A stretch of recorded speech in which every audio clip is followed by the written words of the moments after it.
Señor, en el nombre de Jesús, yo te pido, Señor, que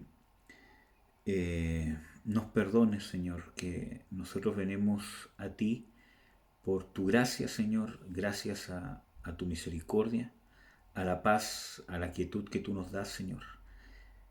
Quiero agradecerte, Señor, por tu fidelidad, por tu sangre preciosa, vertida por nosotros en la cruz, Señor, derramada sobre nosotros, Señor. Quiero agradecerte, darte las gracias, Señor, por tu tremendo, inmenso amor, Señor, y tu fidelidad que nos sostiene. Gracias por amarnos, Señor. Gracias por tu amor que limpia, borra nuestros pecados, Señor. Queremos, Señor, confesar delante de ti lo que haya que confesar para estar a cuentas contigo, Señor. Yo te ruego que en este momento, en este instante, Señor, nos hables, Señor, en el nombre de Jesús. Que nos puedas hablar al corazón, a lo profundo de nuestro espíritu, para formar, Señor, futuros líderes, futuros ministros, futuros personas de reino, que estemos dispuestos a multiplicar lo que nos has dado, Señor. Te ruego, Señor, que fluya tu poder para romper cadenas. Yo me entrego a tu gracia, Señor. Me entrego, Señor, a tu amor, a tu beneplácito, Padre. En el nombre de Jesús, cuando soy débil, fuerte soy, Señor. En el nombre de Jesús. Amén. Bueno, eh, quería, si bien estamos hablando del temor de Dios, ¿cierto? Pero quisiera ver algún tema que siento que el Señor nos va a ir guiando. Creo que el Espíritu Santo me está guiando a hablar, que hay algo que Él nos quiere decir, no como una profecía quizás, pero algún tema que Él nos quiere tratar. Y creo que es relevante poder entender nosotros de que hay cosas que nos van a limitar en nuestro crecimiento y en nuestro desarrollo. En Hebreos 5:14 eh, habla de la perfección. Hay muchos pasajes que hablan de la perfección, pero uno de los pasajes que a mí más me impacta, ¿cierto? En el sentido del desarrollo es Hebreos 5:14, que 5:16, perdón. Dice, no, 5:14. A ver, esperemos un segundo.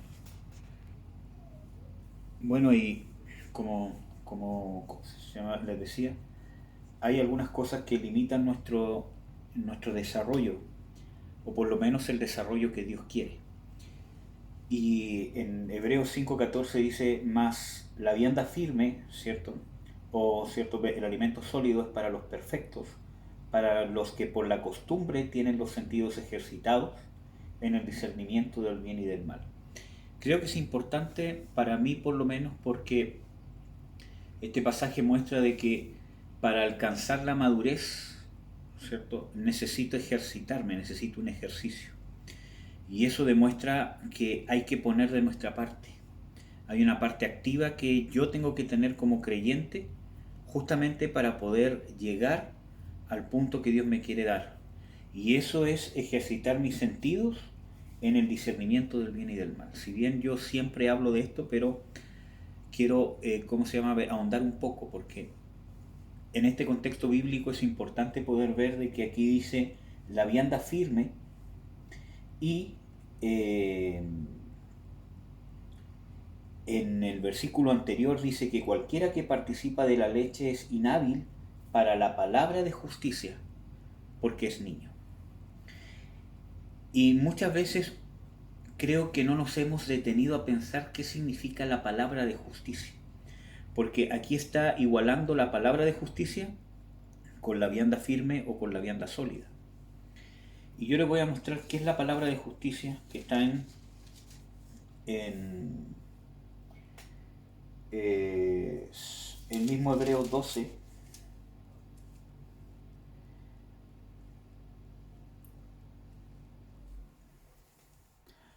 versículo eh,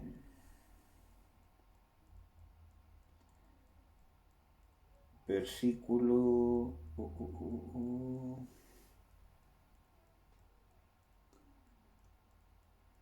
versículos 10 y 11. Dice, y aquellos a la verdad, está hablando del castigo, ¿cierto? Y está haciendo una referencia al castigo de nuestros padres. Dice, y aquellos, nuestros padres, a la verdad por pocos días nos castigaban como a ellos les parecía.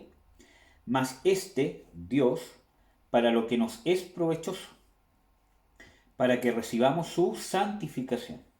Es verdad que ningún castigo al presente parece ser causa de gozo, sino de tristeza, mas después da fruto apacible de justicia a los que en él son ejercitados.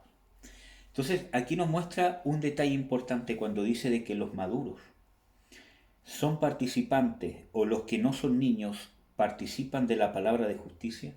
La palabra de justicia tiene que ver, ¿cierto? Aunque es mucho más que esto, pero tiene que ver con el trato que Dios nos hace, que nos hace llegar a la madurez.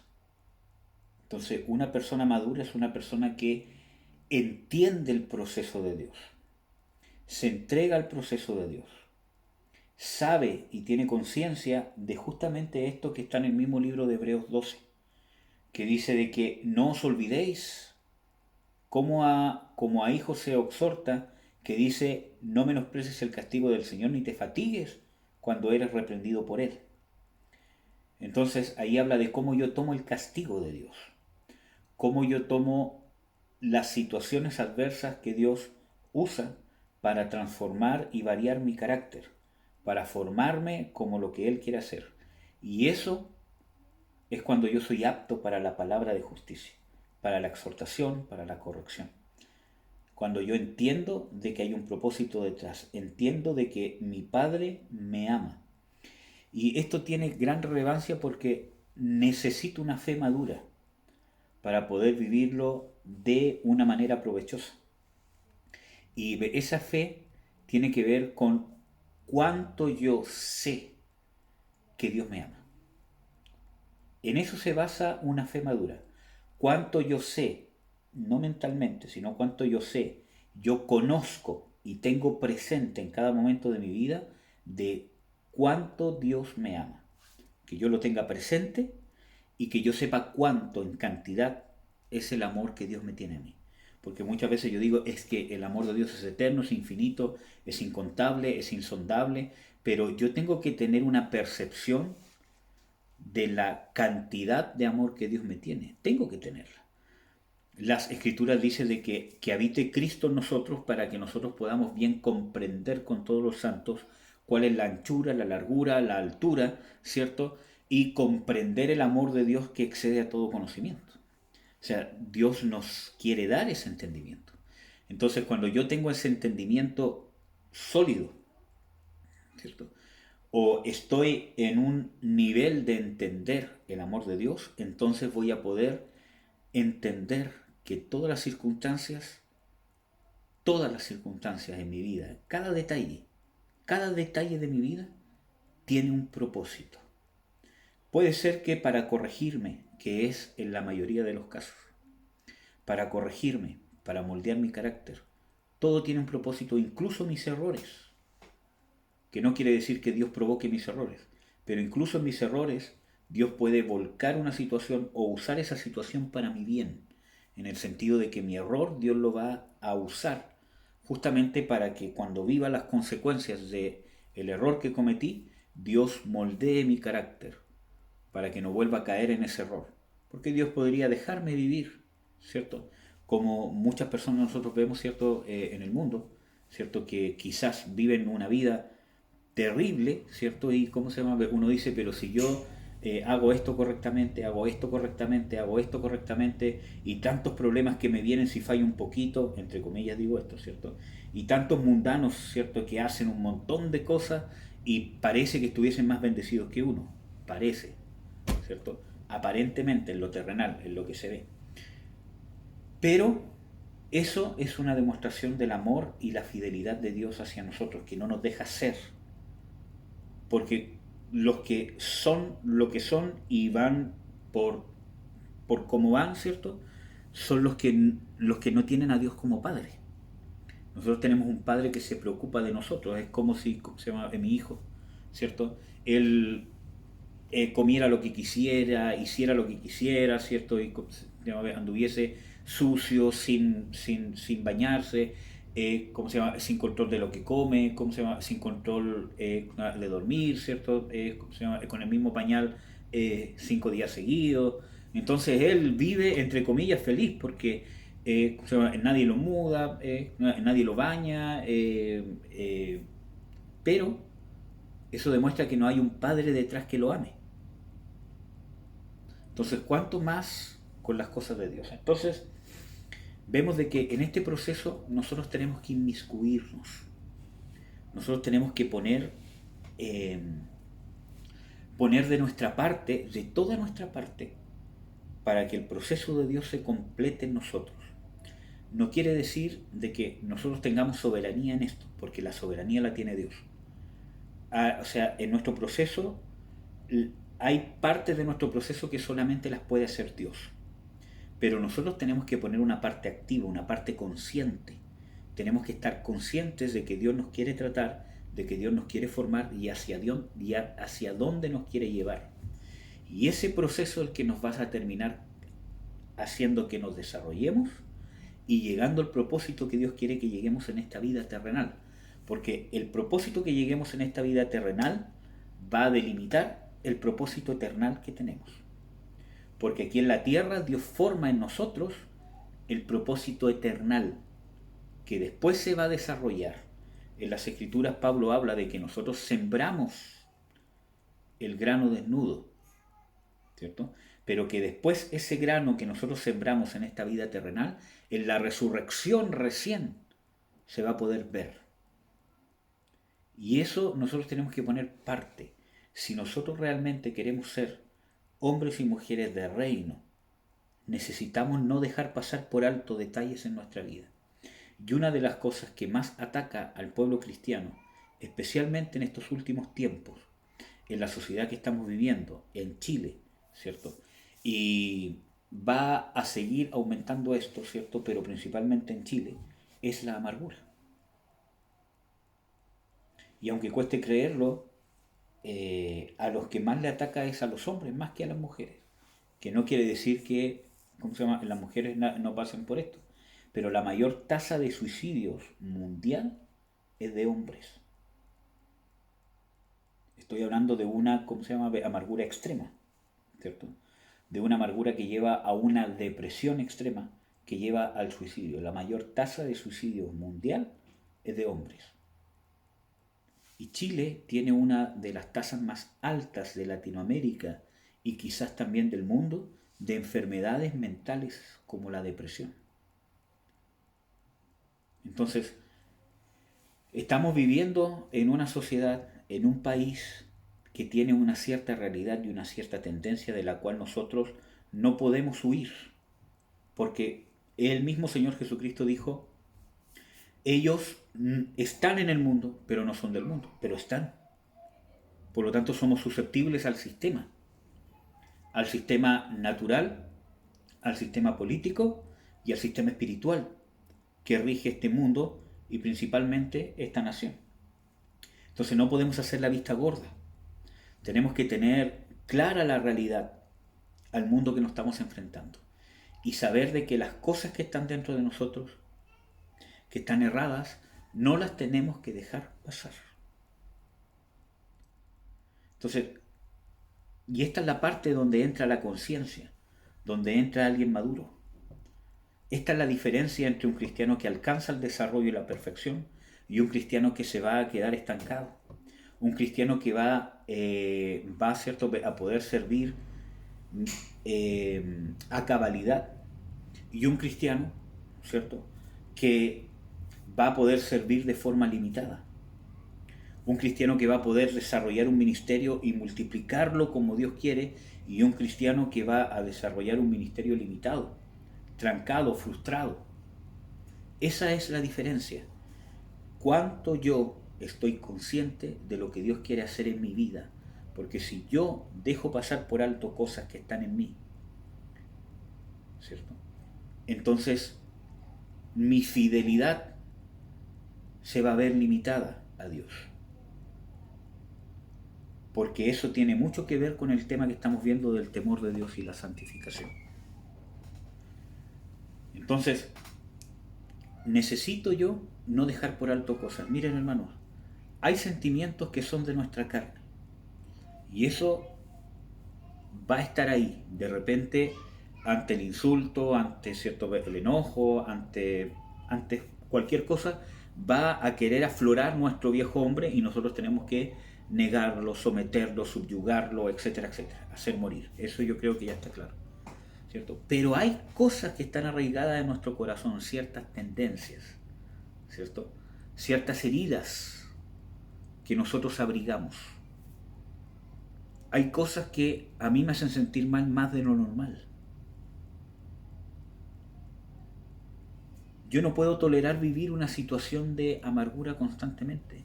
Yo no puedo tolerar vivir dolido con mi familia, con amigos, con hermanos, toda la vida. Porque si no, yo lo estoy tolerando. Y yo no crezco. Yo soy el que no se desarrolla. Yo soy el que no crece. Entonces, hay situaciones complejas que vamos a vivir, hay situaciones injustas que vamos a vivir, ¿cierto? Hay gente que no nos va a pedir nunca perdón, hay gente de que nunca va a cambiar con nosotros, hay gente que nos va a menospreciar constantemente, hay gente de que nos va a tratar mal hasta que se muera y no lo va a reconocer nunca, y eso va a pasar. Nosotros no podemos vivir de falsas esperanzas, como muchos, cierto, desde el púlpito dicen, y Dios los va a traer, cierto, postrados para que adoren delante de tus pies y reconocerán, cierto, que... ¿Por qué? ¿En qué parte de la Biblia Dios nos promete eso? Hay un versículo que dice de que y vendrán y adorarán delante de tus pies, o sea, no a ti, sino a Dios, ¿cierto? Y reconocerán que yo estoy contigo, pero es un mensaje a una iglesia de las que están descritas en Apocalipsis, a una de las 7 iglesias y a un pastor en particular. No es un mensaje universal y por una situación determinada que él estaba viviendo. Entonces, nosotros no podemos vivir de falsas esperanzas. Nosotros tenemos que desarrollarnos a tal manera que podamos vivir cada circunstancia, mantenernos fieles a Dios. Y las circunstancias más difíciles o que mayor desarrollo vamos a tener va a ser con nuestra familia. Porque es donde más cuesta perdonar, donde más cuesta, ¿cierto?, poder nosotros desarrollar, ¿cierto?, esa capacidad, ese carácter fuerte. Y cuando hablo de un carácter fuerte, no es un carácter que manda, que grita, que aparentemente no le pasa nada. Eso no es un carácter fuerte. Un carácter fuerte es una persona que cuando está admite que es débil, admite que necesita ayuda y no se inventa una fortaleza imaginaria o no se construye una fortaleza, sino que toma fuerzas de Dios y en eso se fortalece. Entonces, yo le he enseñado, ¿cómo se llama? A mi hijo de que una persona valiente no es la que no tiene miedo, sino es la que hace lo que debe hacer independientemente del temor que siente, porque confía en Dios. Esa es una persona valiente. Entonces, así también una persona fuerte no es una persona que no tiene debilidades o que nunca se siente débil, sino que es una persona que hace lo que debe hacer de la manera en que lo debe hacer independientemente de las debilidades que tiene. Entonces, nosotros tenemos que poner parte en el proceso que Dios nos está haciendo, porque si no nos vamos a quedar estancados. Si hay raíces en ti de amargura, si hay raíces en ti que tienes heridas no resueltas con una persona, con otra persona, cuando habla, ¿cierto?, con tu familia, que no quieres que te vean, que no quieres que te... Si hay cosas que te pasan, ¿cierto?, en tu corazón, no las dejes pasar porque estás consintiendo con lo que Dios quiere sacar.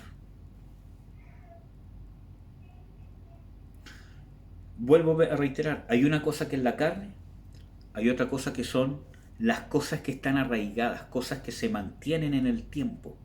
Yo no puedo tolerar la, yo no puedo tolerar y consentir vivir amargado o vivir enlutado desde el punto de vista negativo. Yo no puedo consentir esas cosas.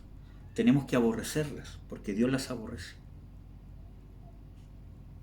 Entonces, yo los insto, hermanos, a vivir un proceso de transformación constante. En las Escrituras, nosotros vemos, por ejemplo, en Tito 3:5 dice de que nos salvó no por obra de justicia que nosotros hubiésemos hecho, sino según su misericordia, por medio del lavamiento, de la regeneración y la renovación del Espíritu Santo.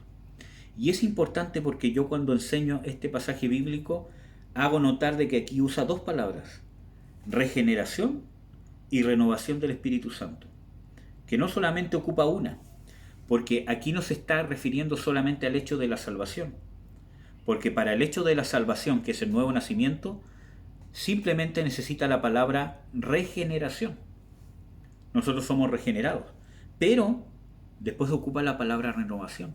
Y eso es lo que hace el Espíritu Santo en la vida del creyente, una renovación.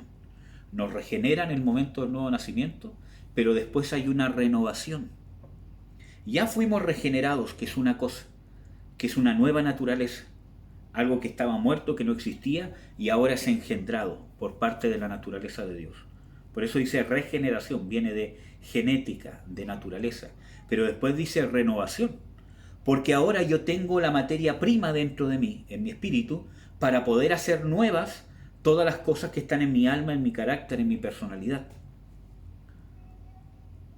Entonces el Espíritu Santo, ¿qué hace? Va renovando. Esto que estaba viejo, lo vamos a poner, esto que tienes en el espíritu lo vamos a poner, pero para eso necesito yo una participación activa. Entonces tenemos que dejar, y una de las cosas más terribles que tenemos es la amargura. Miren hermanos, ustedes, ¿cómo se llama? No se han consultado, o sea, nunca se han preguntado por qué Dios escogió a Jonás, por ejemplo.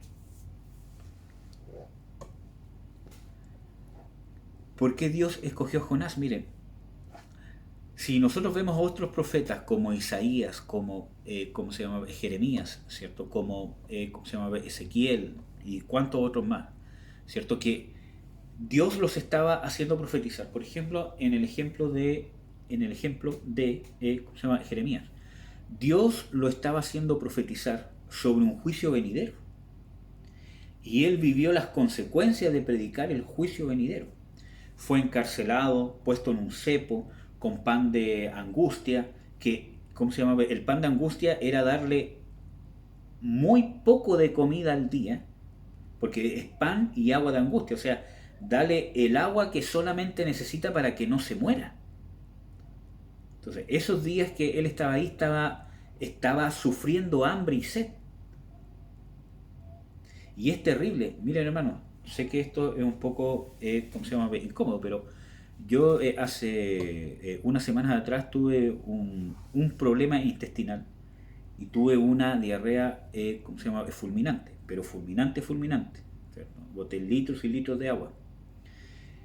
Y como estaba tan decaído, esto fue hace como 3 semanas atrás, ¿cierto? Y como estaba tan mal, tan decaído, ¿cómo se llama? No tomé agua. Y al otro día me sentía, pero terriblemente mal, muy mal. Dolor de cuerpo, dolor de cabeza, me sentía mal, con náusea, ganas de vomitar, y solamente era porque estaba deshidratado. Empecé, ¿cómo se llama? A tomar agua, ¿cierto? Y a las 3 4 horas me empecé a sentir mejor, mucho mejor. Entonces, Jeremías estaba predicando un juicio que venía y Dios lo escogió para predicar un juicio a un profeta que quería que el juicio no viniera, que él clamaba por la misericordia de Dios.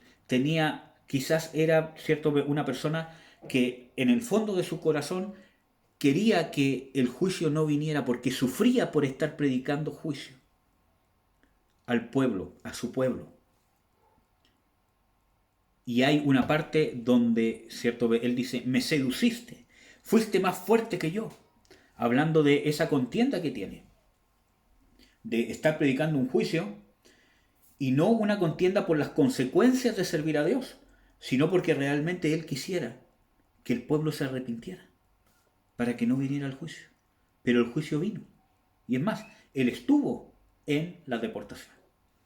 Entonces, Dios escogió a ese tipo de hombre para profetizar un juicio que sí o sí Dios sabía que iba a venir. Pero escogió a otro tipo de hombre para predicar un juicio que Dios sabía que no iba a venir, que es Jonás. Entonces, en realidad, desde el punto de vista humano, ¿cierto? Hubiese quizás sido más inteligente, desde el punto de vista humano, escoger a Jonás para predicarle al pueblo de Israel el juicio que iba a venir, porque él sí quería que viniera el juicio, ¿cierto? Y a Jeremías, que tenía un corazón más compasivo, hubiese sido más correcto quizás enviarlo a él a Nínive, porque él hubiese predicado con esperanza de que el pueblo se arrepintiera, con un sentir de que el pueblo se arrepintiera, y al ver de que el pueblo se arrepentía y no venía al juicio, se hubiese regocijado, hubiese alabado a Dios, hubiese bendecido a Dios, ¿cierto? Entonces Dios humanamente lo hizo al revés. Y este es un tema importante porque Dios nos escoge con un propósito, no solamente de servicio, sino de nosotros. Porque Dios ha hecho un compromiso contigo de hacerte bien eternamente. Y te lo demostró cuando se hizo hombre y murió por ti en la cruz y resucitó. Ha hecho un compromiso contigo de hacerte bien y no hacerte mal. Pero bien desde el punto de vista eterno, desde el punto de vista que trasciende lo limitado de nuestra vida natural. Dios tiene un compromiso y su fidelidad. Por eso que yo siempre digo de que el sustento de nuestra fe, de nuestro amor, es la fidelidad de Dios. Porque su fidelidad, su beneplácito, su decisión ha estado puesta en el sentir de hacerte bien. Dios solo quiere hacerte bien, pero a veces nosotros somos los que escogemos el mal. Y no hablo necesariamente de pecar, sino que nosotros preferimos algo bueno para nosotros en lo terrenal, que no sabemos que muchas veces en el sentido eterno va a ser un mal, o va a impedir el bien que Dios nos quiere dar. Entonces, nosotros tenemos que dejar la amargura, tenemos que dejar la pereza espiritual, tenemos que dejar los sentimientos encontrados que tenemos en nuestro corazón, tenemos que dejar las quejas, tenemos que dejar raíces de amargura, raíces que van quedando de desolación, de inseguridades. Estoy hablando de las cosas que son una tendencia, de cosas que son una espina, cosas que son una raíz, cosas que interfieren con mi carácter, cosas que son tropiezo para que yo sea lo que Dios quiere que yo sea. Porque obviamente nuestra carne va a sentir temor, va a sentir miedo, va a tener incertidumbre, va a tener enojo, ¿cierto? Por las circunstancias que uno vive. Pero estoy hablando de tendencias, de raíces que se arraigan en mi corazón. Yo no las puedo tolerar. Tengo que tener una participación activa. Y ese es el trato que Dios nos quiere dar. Miren, hermanos, todo tiene un propósito. La revelación más grande que pueden tener es esa. Todo tiene un propósito. Todo. No hay detalle en tu vida, no hay ningún detalle en tu vida que no tenga un propósito. Pero si fue por mi error, fue por mi pecado que estoy así, aún en eso hay un propósito porque Dios quiere hacerte bien y no te va a desechar. Dice que nosotros podemos ser infieles, pero Dios permanece fiel. Pero hay un tiempo. Hay un tiempo. En las Escrituras nos habla de que Dios tiene un tiempo. Venid luego, dice Jehová, y eso está hablando de tiempo. y estemos a cuenta. Entonces, no podemos dejar pasar. Tenemos que, primero, es un proceso de tener conciencia. Y ustedes y yo nos tenemos que fijar en nuestras reacciones. Porque a eso nos va a mostrar lo que hay en nuestro corazón. La reacción. Nosotros nos tenemos que fijar en nuestras reacciones. ¿Cómo reaccionas ante ciertas circunstancias? ¿Cómo reaccionas ante tu familia? ¿Cómo es tu relación con tus hijos? ¿Cómo es tu relación con tu cónyuge? ¿Con tus amigos? ¿Cuál es tu reacción con el rechazo, con la ofensa? Todo tiene un propósito. Entonces yo los invito, hermanos, a desarrollarnos, a creer en el amor de Dios, en la fidelidad de Dios. Dios, cada circunstancia que nos toca vivir, Dios tiene un propósito detrás.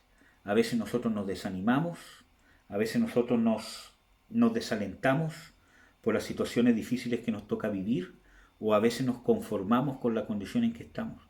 Y realmente Dios nos ha hecho una promesa de que cada circunstancia, y por eso que yo les digo, en la Biblia nos muestra de que vamos a vivir injusticias. Va a haber gente que nos debe perdón que no lo va a dar nunca. Va a haber gente que quizás nosotros tenemos la esperanza en que la persona cambie y quizás no va a cambiar nunca. Puede que sí cambie. O sea, puede que si yo oro por un familiar, Dios obre en él, Dios lo toque. Pero hablo de que mi esperanza no tiene que estar puesto en eso. ¿Y si no cambia nunca? ¿Si nunca te pide perdón? ¿Si nunca te hace justicia? ¿Si nunca se reconcilia contigo? ¿Si tu familia se divide y nunca más vuelve a ser lo mismo? Yo no puedo poner mi esperanza en esperanzas falsas. Tengo que poner mi esperanza en lo que sí es seguro, que es Dios, el trato de Dios a mi vida. Y esto es un consejo para ustedes, ¿cómo se llama, hermanos? ¿Cierto? Se llama en el matrimonio. Cuando ustedes estén casados, hermanos, ustedes tienen que saber de que el matrimonio es una de las herramientas más poderosas que Dios usa para tratar nuestro carácter. Y si ustedes son hombres fieles a Dios, más a ustedes que a sus esposas. Dios los va a tratar en el matrimonio más a ustedes que a sus esposas. Porque ustedes van a ser los responsables, en cierta manera y cierto límite, de poder contribuir al trato de Dios con su esposa de una manera activa. Entonces, para tener un matrimonio próspero, para que ustedes lo puedan disfrutar, tienen que tener claro esto. Porque si no se van a amargar. Y las circunstancias de la vida nos van a amargar. La dificultad en el trabajo, la dificultad en los estudios y cualquier otra cosa nos van a amargar. Necesitamos poner actividad en el trato que Dios quiere hacer a nosotros. Dios dice en las Escrituras que nos sondea. Miren cómo Dios trató la ¿cómo se llama? Amargura de Job, o sea, de Jonás. Lo mandó a predicar. Lo mandó a predicar y él sabía la reacción que iba a tener Jonás. Y los últimos versículos son clave, porque ahí Dios le habla. Y dice, tú te enojas tanto por una calabacera que no hiciste nada para que creciera. Sí, me enojo hasta la muerte, le dijo. Bueno, ¿cómo yo no voy a tener misericordia? Si tú tuviste misericordia o tienes ese sentimiento por esta calabacera que en un día nació sin que tú hicieses nada, ¿cómo yo no voy a tener misericordia de más de 20.000 almas y, ¿cómo se llama?, animales que no saben distinguir entre su mano derecha y su mano izquierda? ¿Saben lo que quería hacer Dios ahí con Jonás? Enseñarle su corazón. Dios le quería enseñar a Jonás su corazón. Y Jonás no valoró esa revelación. ¿Por qué? Por su amargura. Entonces, Dios en cada circunstancia nos quiere enseñar su corazón. ¿No dicen las escrituras que os daré pastores según mi corazón? Y esos pastores podríamos hablar nosotros de que se están refiriendo al ministerio pastoral, pero en realidad se están refiriendo a la autoridad de un creyente y a la influencia que tiene un creyente sobre otros, en la familia, en el ministerio, donde sea. Os daré pastores según mi corazón. Y a eso tenemos que llegar, a que nuestro corazón sea como el corazón de Dios, que haya una conexión tan profunda que mi corazón empiece a sentir como el corazón de Dios. Eso es lo que Dios quiere hacer. Eso es lo que Dios quiere hacer con nosotros. Eso es lo que funciona. ¿Cómo Dios trató a Pedro? Cayó. ¿Cómo Jesús lo restauró? ¿Cómo vemos el resultado del trato de Dios? En la última frase que dice. Dice, Señor, tú lo sabes todo, tú sabes que te amo. ¿Ustedes saben por qué Pedro se entristeció, ¿cómo se llama la tercera vez? Se entristeció realmente porque Jesús en las dos primeras veces que ¿cómo se llama? Él pregunta, Pedro, ¿me amas? Usa una palabra que habla de un amor de un creyente a Dios. Pero en la tercera palabra ocupa una palabra que habla de un amor más cercano como amigo con Jesús. Por eso que se entristeció de que Jesús le preguntara si lo amaba o lo quería como un amigo, como un compañero, como un hermano, porque sabía que lo había negado. Entonces vino un cuestionamiento de Jesús. Dice, ¿me amas? Entonces ese Pedro que antes dijo, Señor, estoy dispuesto a ir a la muerte contigo, ese Pedro le hubiese respondido ahí, pero Señor, ¿cómo se te ocurre preguntarme si te amo, si he estado contigo 3 años enteros, etcétera, etcétera? Pero ya no tenía ninguna base para jactarse de que amaba a Dios. Ya no tenía nada. Entonces llegó a qué?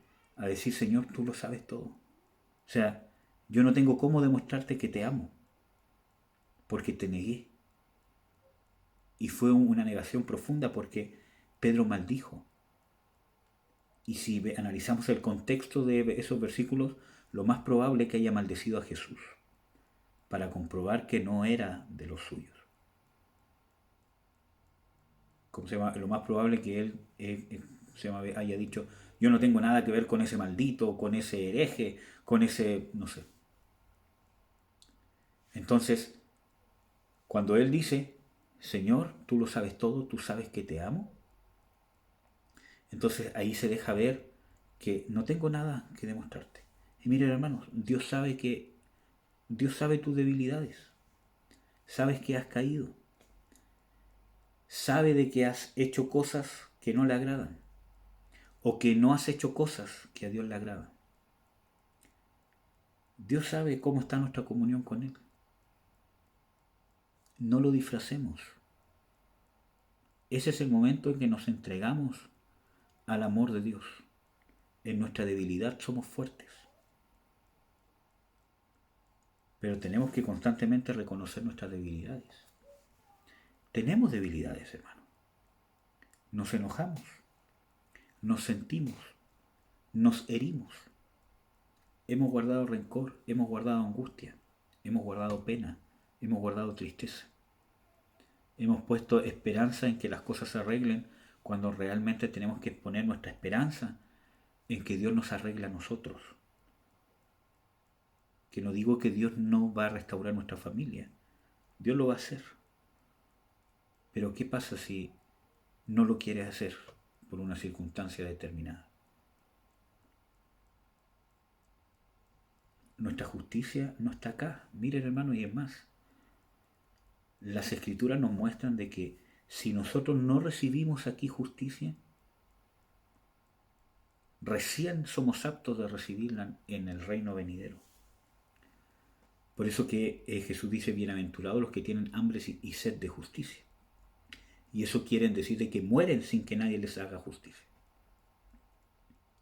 No es un sentimiento social como piensan, como piensan los comunistas, ¿cierto? De que está hablando de tener hambre y sed de justicia de los que pelean, ¿cierto? No, está hablando de gente que no se le hizo justicia, real justicia, en esta tierra. Murieron sin que se les hiciera justicia. Y yo les digo esto porque Dios está preocupado de cada detalle de nuestras vidas. Cada circunstancia que hemos vivido, que estamos viviendo y que vamos a vivir, Dios lo va a usar como un trato para nuestro carácter. Podemos tener la razón, incluso. Podemos tener la razón para quejarnos. Pero Dios va a usar esas circunstancias para tratarnos. Muchas veces nos van a tocar circunstancias donde vamos a decir, pero este que me hizo esto, esta que me hizo este otro, este que me hace esto constantemente, y es injusto porque va en contra de tu palabra. Yo le he dado amor, yo le he dado paciencia, yo le he dado, no sé, cualquier cosa, y lo único que recibo de vuelta es esto, en pecado, y sigue la suya, Señor, y tú no haces nada, entre comillas digo, tú no haces nada, tú no le dices nada, tú no le muestras, tú no le das revelación. ¿Y saben qué? Ese es un privilegio para uno. Porque Dios está dándonos gracia a nosotros. Y lo que Dios nos dice, hijo, hija, yo quiero que tú aprendas a lidiar con estas cosas. Que aprendas a estar en una condición de perdón. Que aprendas a estar en una condición de amor. Muchas veces nosotros hablamos del perdón como una herramienta que sacamos de vez en cuando alguien nos ofende. Pero realmente el perdón no es una herramienta, es una condición. Nosotros vivimos en perdón. ¿Por qué? Porque el amor de Dios es el perdón. Si yo no estoy viviendo en el amor de Dios, no tengo la capacidad de sacar perdón. Por eso que nos cuesta perdonar. Porque no vivimos en este perdón, en esta condición de perdón. Entonces, cada vez que vivimos una situación compleja, tenemos que buscar el arma del perdón, sacarla para afuera, ¿cierto? Y usarla. Pero si viviéramos en el amor de Dios, viviéramos en una conciencia de cuánto Dios nos ama, viviéramos en una conciencia de que la opinión que importa es la de Dios, de que no importa la opinión de los demás, en el buen sentido de la palabra. Porque muchas veces hay gente que realmente nos quiere corregir y muchas veces Dios lo usa. Y hay muchos ejemplos bíblicos de eso. Hablo de las personas que son usadas por su carne o por el diablo. Entonces Dios nos quiere dar la capacidad y eso es un honor. Porque eso muestra de que Dios nos está derramando su gracia sobre nosotros. Muchas veces nosotros pensamos de que Dios derrame su gracia sobre nosotros es simplemente sentirnos flotando en el aire. Que Dios derrame su gracia sobre nosotros significa realmente de que Dios está preocupado de cada detalle, de cada centímetro. Es como ¿cómo se llama? Es decir, ¿cómo se llama? Humanamente, que no nos deja pasar ni una. Señor, defiéndeme de este opresor. No, hijo. Yo te voy a dar la herramienta. Yo no te voy a sacar a esto, sino te quiero que en esto formarte, darte la herramienta a ti. Y eso nos muestra que tenemos un llamado para ministrar el reino de Dios.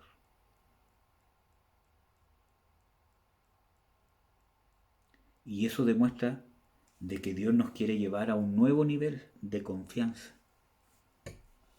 Y ese es un privilegio, hermano. ¿Y saben por qué hablo de un nuevo nivel de confianza? Porque Dios nos quiere hacer confiables. Eso es lo que Dios quiere hacer con nosotros, hacernos fieles, hacernos confiables.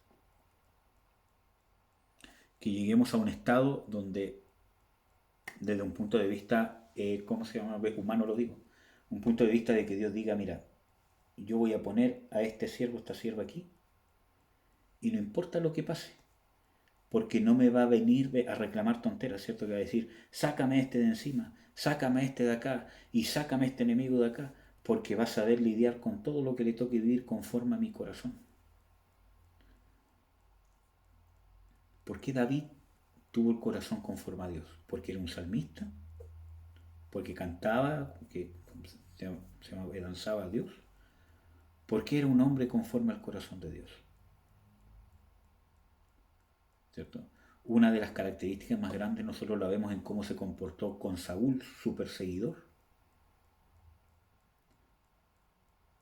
que lo estaba persiguiendo injustamente. Y David jamás alzó su mano, nunca le dijo, Señor, mátalo.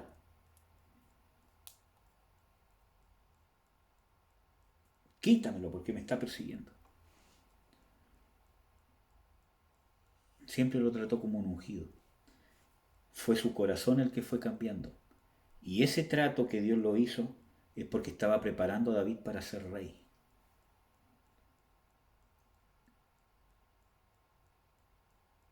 Para poder reinar conforme a su corazón. Pero si David cometió errores terribles, sí. Pero en ese sentido era conforme a su corazón. Entonces Dios quiere desarrollar su corazón en nosotros. Pero para eso nosotros tenemos que tener conciencia activa. Tenemos que tener actividad en el trato de Dios a nosotros. Tenemos que tener conciencia de lo que Dios quiere tratar. Y esa es la diferencia entre un niño y un adulto. La conciencia. Mi hijo no tiene conciencia de las cosas que yo le estoy corrigiendo y del carácter que estoy formando en él. Yo tengo claro cada tono de voz que uso, cada cosa que hago, cuándo intervengo, cómo intervengo. Todo, y yo siendo humano, todo lo hago con un propósito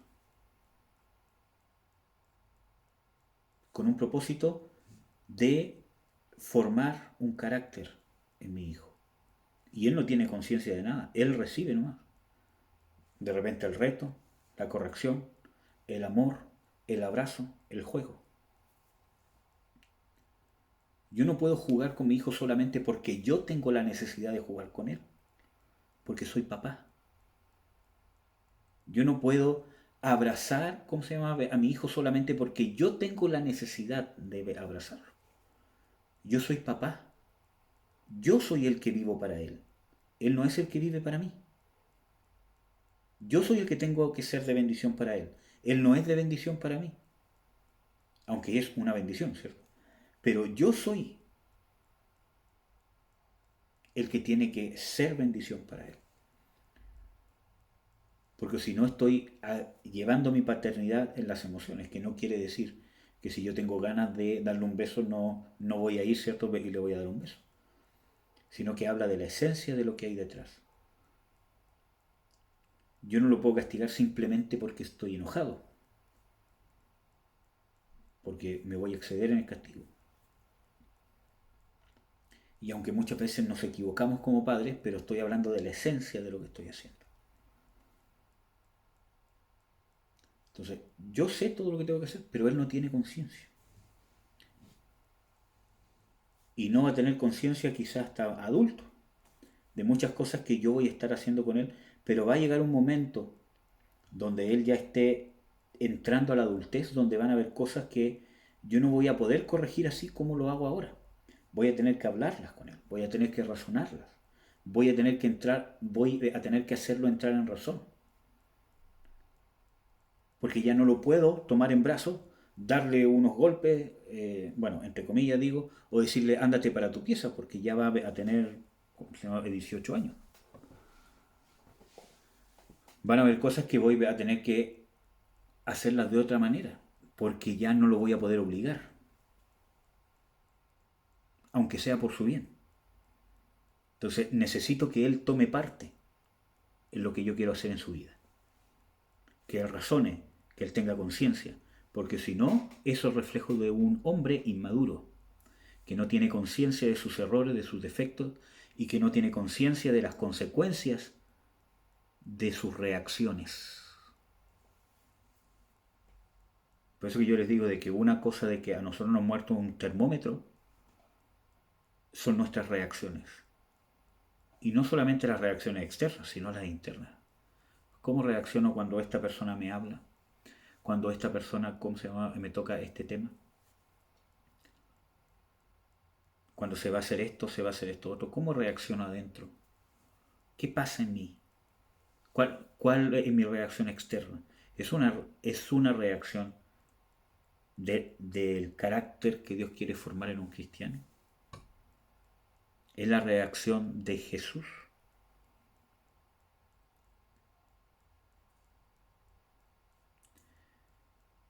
Entonces, hermano, yo los insto a tomar conciencia, no dejar pasar, cuestionarnos cómo estoy tratando a mis hermanos de la iglesia, de mi familia, por qué les hablo así, por qué no les hablo así, cuando intervengo, por qué estoy haciendo esto, por qué, ¿cómo se llama?, me siento minimizado cuando alguien me dice esto, esto, otro. Nosotros tenemos que cuestionarnos. Quizás alguna de esas preguntas Dios nos va, ¿cierto?, a responder, es solo tu carne, tienes que negarla. Hay otras circunstancias donde, ¿cómo se llama?, Dios nos va a decir, hay una raíz ahí. Y Dios le dice al pueblo de Israel cuando va a entrar a la tierra prometida, no vaya a haber raíz en ti que te impida. Y que a la larga terminan apostatando de Dios. Entonces, Dios delega esa responsabilidad sobre el creyente. Me tengo que escudriñar. Y eso es lo que falta predicar. Porque muchas veces nos volvemos cómodos. El pastor no me dice nada, entonces no tengo nada malo, su responsabilidad. Quizás le faltó cierto el discernimiento. No, hermanos, es nuestra responsabilidad, es mi salvación. Las escrituras dicen, ocupaos de vuestra salvación con temor y temblor. ¿Quién se tiene que ocupar de mi salvación? ¿El pastor? Yo. Es mi responsabilidad. Y en esa responsabilidad yo me someto a las autoridades que Dios me ha dado para que con las herramientas que Jesús les dé me pueda administrar lo que yo estoy buscando. Pero muchas veces tiene que llevar gente como niños. No tiene idea no tiene idea de su condición real. Y uno tiene que ir guiándolos, llevándolos para que alcancen a ser libres, a ser completos, a perdonar, a reconocer, ¿cierto? Y es un trabajo duro y arduo. Pero es diferente cuando te encuentras con una persona madura, que está comprometido con la obra que Dios hace en su vida. Y muchas veces basta con un consejo. Basta con decir, mira, esto es así, es de esta manera. Porque hay un compromiso, hay una búsqueda. Entonces, yo lo siento, hermanos, porque somos llamados al reino de Dios. Somos llamados a ministrar. Y si queremos ministrar el reino de Dios, vamos a ver de que Dios no nos va a dejar pasar detalle. No desde un punto de vista negativo, sino de expresión de su paternidad. La expresión de su amor. Hijo, yo te quiero perfeccionar, hija, yo te quiero perfeccionar. No te voy a dejar así. El que empezó la buena obra en vosotros será fiel en terminarla.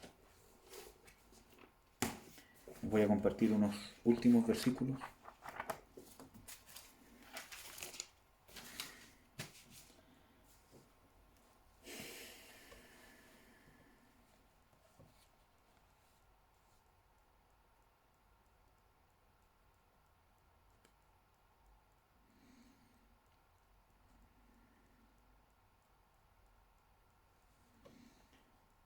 Vamos a ver Primera de Tesalonicenses 5, 22.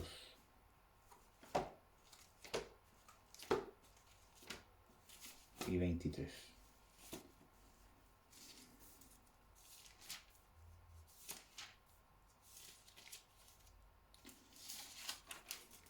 Dice: apartaos de toda especie de mal, y el Dios de paz os santifique en todo, para que vuestro espíritu, alma y cuerpo sean guardados enteros sin reprensión para la venida de nuestro Señor Jesucristo. Y vamos a buscar otro.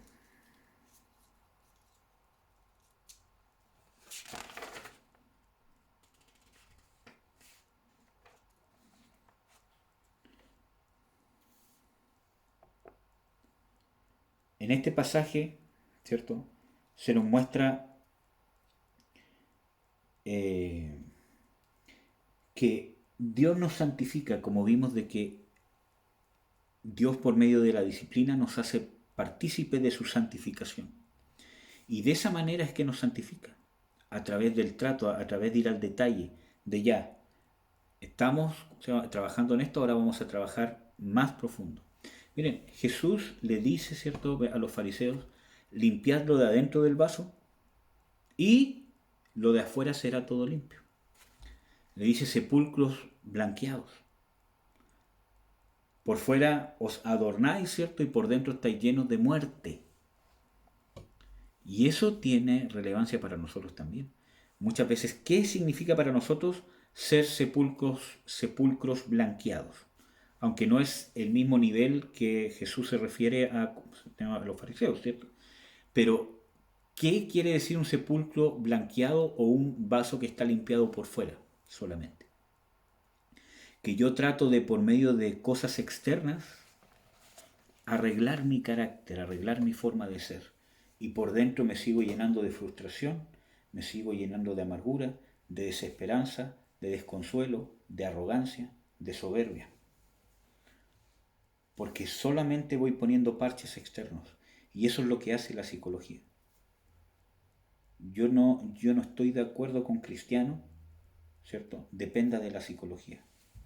Que no quiere decir que no esté de acuerdo con que un cristiano vaya a un psicólogo cuando tenga que ir, o a un psiquiatra.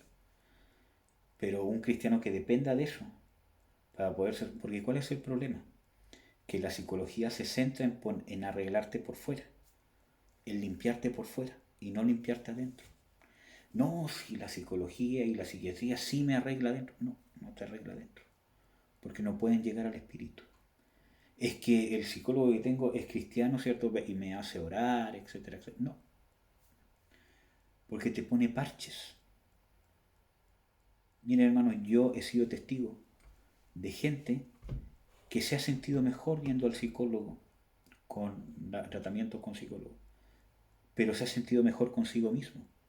Pero su estado posterior ha llegado a tener más inconsciencia que la que tenía antes de las cosas internas que Dios quería cambiar.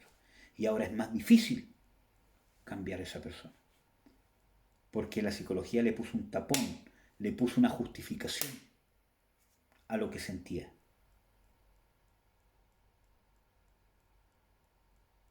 Entonces ahora es más difícil que cambie, porque ahora se siente bien. Entonces ya no hay nada que le diga de que está mal, porque ahora se siente bien. Cambió el sentimiento de culpa. No hay un cambio profundo, porque nosotros muchas veces queremos tomar atajos.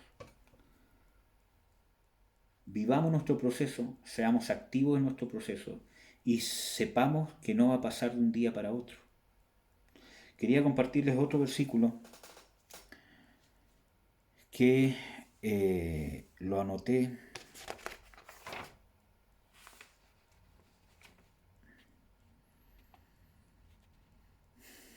Déjenme ver.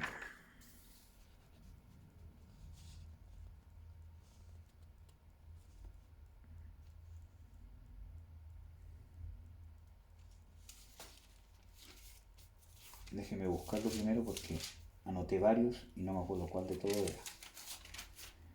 Filipenses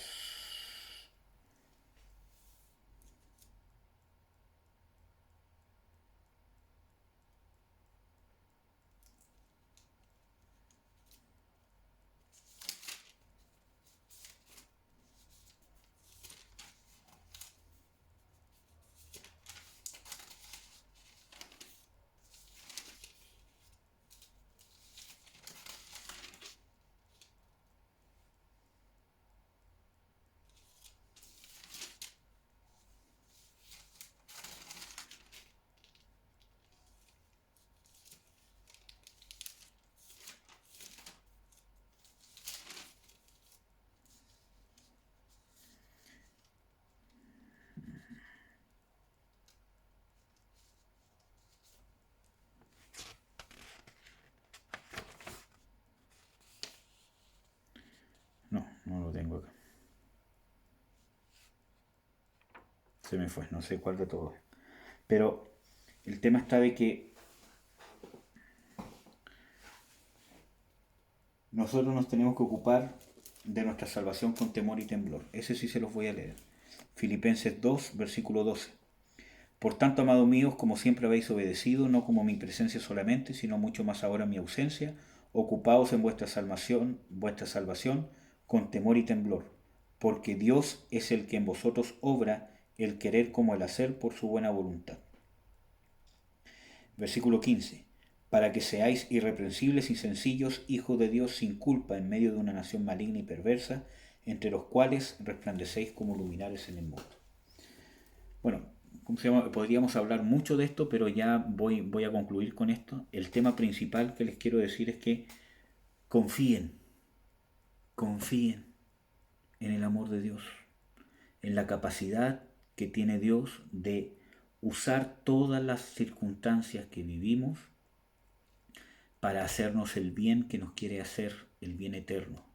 No pongamos nuestra esperanza que se nos va a hacer justicia en esta tierra, porque muchas veces cuando se nos hace justicia en esta tierra, perdemos la justicia que Dios nos quiere dar en el reino venidero. Dice, bienaventurados los que lloran, porque serán consolados. Pero si soy consolado acá en la tierra de lo que lloro, ¿cómo Dios me va a consolar en la eternidad? ¿Qué consuelo voy a recibir? Si aquí en la tierra Dios apaga mi hambre y sed de justicia, ¿qué hambre y sed de justicia o qué bienaventuranza me va a dar en el reino venidero? Amén. Entonces, necesito y lo otro. Primero, tengo puesta la fe en el amor de Dios, que Dios transforma todas las cosas para bien. Las circunstancias que estoy viviendo, sé que detrás hay algo. O Dios me quiere corregir, o tengo que soportar esto, o hay un ataque del enemigo que tengo que reprender, o hay hechicería, o puede ser una combinación de esas cosas. Y segundo, conciencia, activo. Tengo que comprender lo que Dios quiere tratar en mí. Tengo que estar activo. Tengo que estar constantemente examinándome, cuestionándome. En las Escrituras dice, si nosotros nos examinásemos a nosotros mismos, no nos pasarían tantas cosas. Amén. Vamos a orar.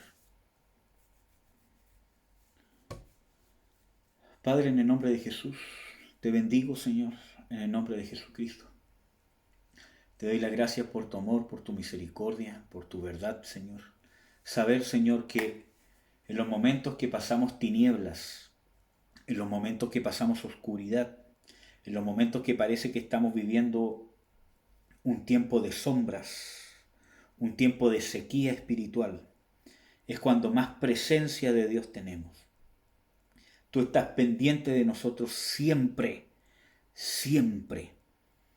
En las Escrituras dicen, ¿a dónde miré de tu espíritu?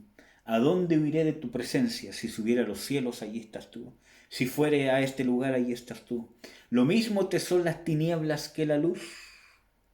Aun cuando nosotros hemos caído en tinieblas o sentimos que estamos en tinieblas, dice que para ti te son lo mismo, que en todo lugar estás. Tú estás con nosotros, Jesús. Espíritu Santo, tú estás con nosotros. Sentimos sentimientos de amargura, sentimientos de pena, de tristeza, de injusticia, de heridas, pero no las queremos tolerar más, Señor. No queremos tolerarlas más, queremos deshacernos de estas cadenas que amarran nuestro corazón, que amarran nuestros sentimientos, en el nombre de Jesús de Nazaret. Queremos soltar estas cadenas que nos atan, estas cuerdas que nos tienen atados nuestros sentimientos, nuestro carácter, nuestro desarrollo, que nosotros podamos vivir el gozo de Dios y andemos constantemente enlutados, Señor. Queremos soltar estas cadenas, ayúdanos, Señor. Queremos tener conciencia, queremos participar del proceso que haces en nuestra vida, Señor. En el nombre de Jesús. Ahora, si usted quiere, puede repetir después de mí para perdonar, para ir soltando todas estas cadenas. Señor Jesús, yo suelto en el nombre de Jesús la soberbia, la arrogancia, de usar como escudo el sentirme superior a los demás para que no me hieran, para no sentirme menospreciado, para no sentirme inferior. Yo desecho en el nombre de Jesús el arma de la arrogancia, de la soberbia, en mi conocimiento bíblico, en mi revelación espiritual, en mi forma de hablar, en mis reacciones, en mis comportamientos. Yo lo desecho y te pido perdón en el nombre de Jesús. Ahora yo desecho la amargura, la pena, la tristeza, el luto. Yo lo desecho en el nombre de Jesús. No lo tolero más en mi vida. Vivir en esa condición para sentirme más humilde, para sentirme más espiritual, para sentirme víctima que necesita ser restaurado. Yo estoy restaurado en Cristo Jesús. Yo estoy completo en Cristo Jesús. Desecho la tristeza, la angustia y la congoja de espíritu. En el nombre de Jesús. Ahora yo desecho la rabia, la frustración, el enojo, la impotencia ante la injusticia, ante la ofensa, ante las heridas, ante las situaciones que no puedo cambiar, ante el menosprecio. Yo lo desecho en el nombre de Jesús, porque en ti descanso, Señor. En ti tengo esperanza. Si yo vivo aquí sed de justicia, si no se me hace justicia en esta tierra, soy el más bienaventurado, porque tú me harás justicia en el reino venidero. Me consolarás, seré bienaventurado. Prefiero sufrir el desconsuelo en esta tierra, la injusticia en esta tierra, para poder vivir tu consuelo y tu justicia en la eternidad. Transforma mi corazón. Yo te pido perdón por albergar, dejar echar raíces a la frustración,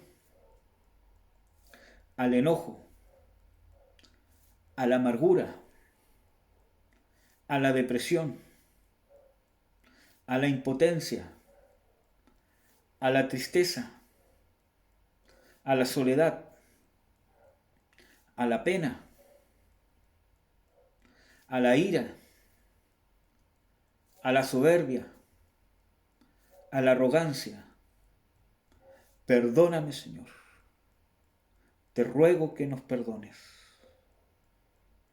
En el nombre de Jesús, yo renuncio a todas estas cosas y declaro que tu amor es tan grande que todas las cosas, cada detalle, es usado por ti para hacerme bien. Todo es usado para hacerme bien. Lo confieso en el nombre de Jesús. En ti descanso, Señor Jesús. En ti descanso, Espíritu Santo. En tu obra. Dame conciencia, Señor. Quiero ser activo en este proceso de transformación. No permitas que me conforme. No permitas que me estanque. Haz lo que sea necesario. Mi espíritu te clama. Haz lo que sea necesario. No te detengas.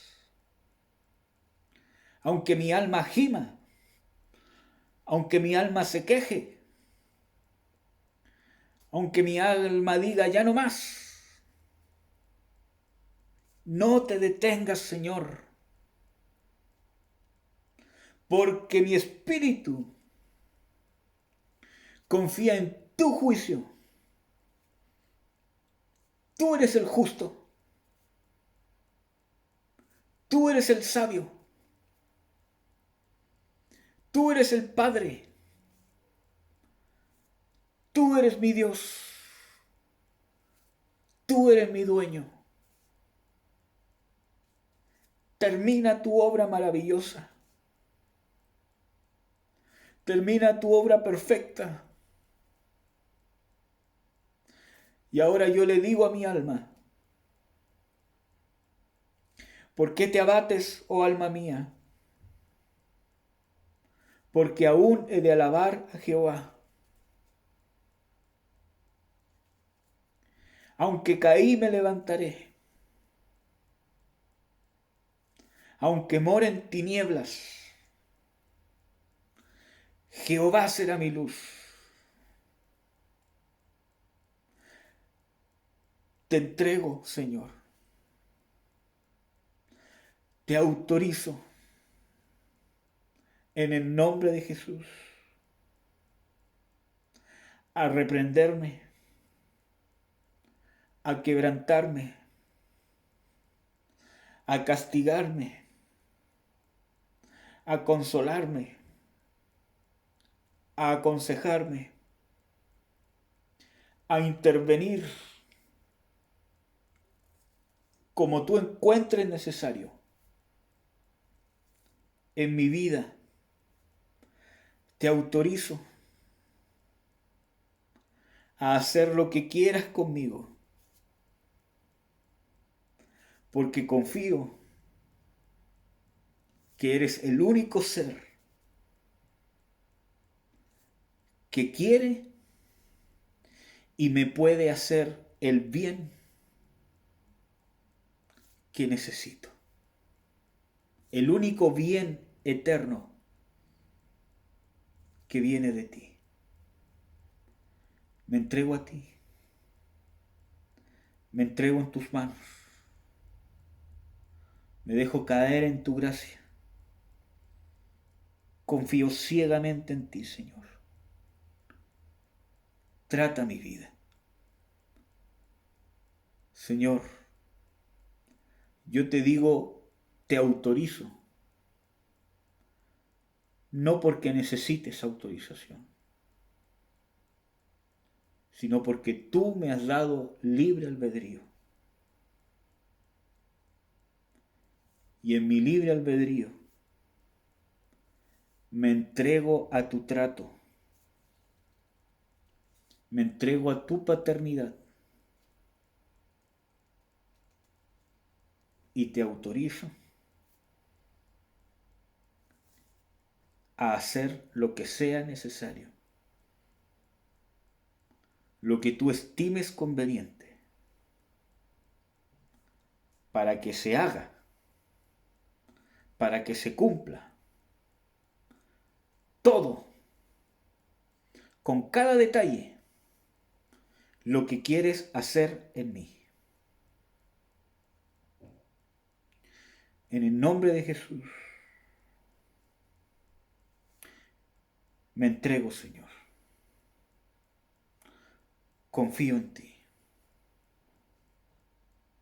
Y que esta declaración que hago hoy quede escrita en los cielos como testimonio eterno. En el nombre de Jesús. Amén. Ahora yo voy a orar. Señor, en el nombre de Jesús, te damos las gracias, Padre. En el nombre de Jesús de Nazaret. Yo te doy las gracias, Señor, por lo que estás haciendo, Señor, en nuestras vidas, por tu misericordia, por tu amor, por tu trato. Hemos hecho, Señor, un pacto que quizás no tenemos real conciencia de lo que ha pasado, Señor. Pero realmente, Señor, que esto quede como testimonio en nuestro escrito en los cielos y en nuestro corazón, y que venga a nuestra memoria, traído por ti, cada vez que estemos pasando una situación, un trato, donde tú estés haciendo justamente lo que te pedimos hoy. Que tú no te detengas, aunque gimamos, aunque nos quejemos, aunque clamemos, porque nosotros admitimos nuestra debilidad y reconocemos que tú eres el perfecto, que tú eres nuestro papá, que de ti solo viene bien y que ese es el bien que queremos. Ayúdanos a ser conscientes del trato, a trabajar por el trato que tú quieres hacer, a esforzarnos por cumplir ese trato de manera consciente, de manera activa, Señor. En el nombre de Jesús de Nazaret, yo reprendo en el nombre de Jesús todo espíritu de frustración, todo espíritu de hastío, todo espíritu de culpa, todo espíritu de victimización, todo espíritu de lástima propia, todo espíritu de amargura, todo espíritu de luto, todo espíritu de muerte. En el nombre de Jesús de Nazaret, yo los reprendo, todo espíritu de soberbia, todo espíritu de arrogancia, todo espíritu de testarudez, todo espíritu de dureza del corazón. En el nombre de Jesús, yo reprendo esos demonios en el nombre de Jesús de Nazaret. Amargura, tristeza, angustia, depresión, en el nombre de Jesús, estrés, se van. Arrogancia en la forma de hablar, en la forma de ser, soberbia, se van en el nombre de Jesús. Espíritu de superioridad, espíritu de inferioridad, fuera, se van en el nombre de Jesús de Nazaret. Les ordeno retroceder. Ahora envío ángeles a desarmar todas las estructuras mentales, todas las estructuras de carácter, todas las estructuras que están tejidas en nuestra mente, en nuestra forma de ser, de la ira, de la arrogancia, de la soberbia, de la frustración, de la impotencia, de la pena, de la tristeza, de la victimización. Derriben esas fortalezas en nuestras estructuras mentales por la sangre de Jesucristo, que nos limpia nuestras conciencias. En el nombre de Jesús, derriben esas estructuras. En el nombre de Jesús de Nazaret, estructuras de amargura, estructuras de arrogancia, estructuras de soberbia, estructuras de ira, estructuras de pena, estructuras de humillación, estructuras de impotencia, estructuras, todas las estructuras que se han tejido, todas las telarañas, todas las cajas, todos los edificios, todo lo que ha dejado el enemigo en nuestras estructuras, todo lo que ha dejado el mundo, todo lo que ha dejado la educación de nuestros padres, las heridas, con nuestros cónyuges, con todo lo que hemos vivido hasta el día de hoy, el abandono del padre, el abandono de la madre, en el nombre de Jesús. Que todas esas estructuras se vayan cayendo, se vayan derribando por el fuego de Dios, el fuego de la prueba de Dios, en el nombre de Jesús. Que todo eso sea derribado y que quede el fundamento, que es Jesús. Y que sobre eso edifiquemos y sobreedifiquemos. En el nombre de Jesús de Nazaret. Trátanos, Señor. Yo en el nombre de Jesús nos entregamos a tu trato, Señor. Somos ovejas de tu prado, Señor. Somos ovejas tuyas, Señor. Tú, Espíritu Santo, eres el pastor. Tú eres el que guía. Tú eres el vicario de Cristo. Tú eres el que nos ministra a Dios. Tuyos somos, Señor. Ministranos, Señor. Estamos en tus manos. Tú eres dueño de esta congregación, de este pequeño remanente, muchas veces menospreciado, pero somos tuyos, Señor. Y estás haciendo grandes cosas en lo profundo de nuestro corazón. Y si estás haciendo grandes cosas en uno, es porque está tu presencia, Señor. Señor, bendigo a mis hermanos, Señor, en el nombre de Jesús, con paz, con gozo, con amor. En el nombre de Jesús de Nazaret. Amén.